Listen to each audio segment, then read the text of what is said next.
Lalao baolina kitra tetsy amin'ny Kianjaben'ny Mahamasina Sokatsy division voalohany mbola voatazon'ny LGK plus lo ny voalohany Vonjomaika amin'ny fedina ny tompondakan'ny ligina Analamanga ity izay niditra teo amin'ny andro 10 ny lalao tamin'ity farany herinandro ity. Tsy nahitana fiovahana firy ny filarana Vonjomaika amin'ny fedina ny tompondakana Analamanga taranja baolina kitra Sokatsy division voalohany taorin'ny andro 10 nanamarika ny fiandohan'ny fiodinana faharoa natao tamin'ity farany herinandro ity tetsy amin'ny kianjan'ny Mahamasina. Mbola voatazon'ny ekipan'ny LGK plus hatrany arak'izany ny larana voalohany Vonjomaika rehefa nandresy tamin'isa 4-0 ny ekipan'ny Iskafoty izy ireo ny sabotsy tolakandro teo. Teo amin'ny 7 minitra voalohany dia efa nitarika tamin'isa 2-0 ny mpilalao Kareka tamin'ny alalan'ny baolina tafiditra Bela sy Zola. Nanamarika ity fizara-potoana voalohany ity ny ratra nahazo an'ny Blaise irakiraka mpanafiky ny LGK plus tany amin'ny faritry ny Filahina. Taorin'ny idona nahazo an'io mpilalao dia ny anahery vaika amin'ny fifandonana teny ambony kianja. Karatra mena roa arak'izany no azon'ny ekipan'ny commune teo amin'ny fizara-potoana faharoa dia ny Go sy Erika Mpiantsatikazo. Mbola napiditra baolina roa fanampiny tamin'ny alalan'ny Miloris Bila indray arak'izany ny ekipan'ny LGK plus teo amin'ity fizara-potoana faharoa ity.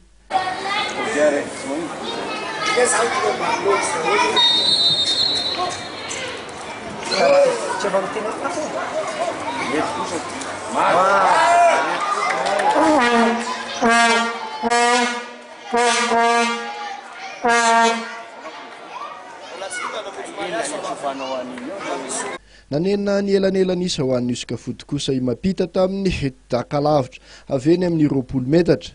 Torak'izany ihany koa dia anjanona eo amin'ny larana faharoa ny ekipan'ny AS Ademar rehefa nandesy ny ekipan'ny SS Abnam tamin'ny 2-0. Fahatelo kosa ny ekipan'ny Tana Formation izay navita nanalavela nanoloana ny ekipan'ny Kosfa itolakandro io. Resin'izy ireo tamin'ny 2-0 tokoa matso miaramila tamin'ity fionana ity. Baolina tokana tafiditra Rajo teo amin'ny minitra 4-20.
Koatray dia vokatra ny songadina indrindra tamin'ity andro 10 ity ny nanamotsana ny ekipan'ny Mama FC tamin'ny 4-0 ny ekipan'ny Mivin.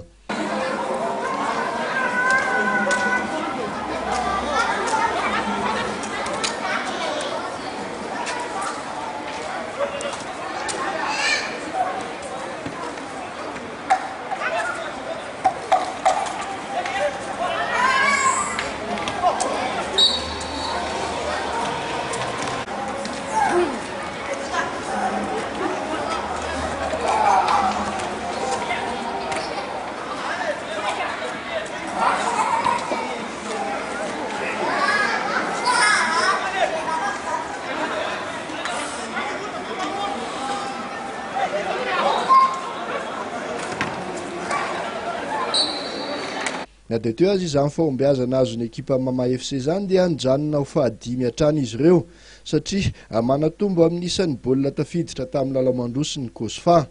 Marihana fa samy manana isa 17 reto ekipa roa ireto. Ary farany dia niravady sahala 2-2 ny ekipan'ny FC Tanasy ny Kosbienne. Fantatra fa itoy ka hiditra amin'ny andro fa 12 ny alarobia sy ny lakamisy ho avy zao any amin'ny kianjan'ny Carion ity fifaninanana ho azo kajy D1 eto Analamanga ity.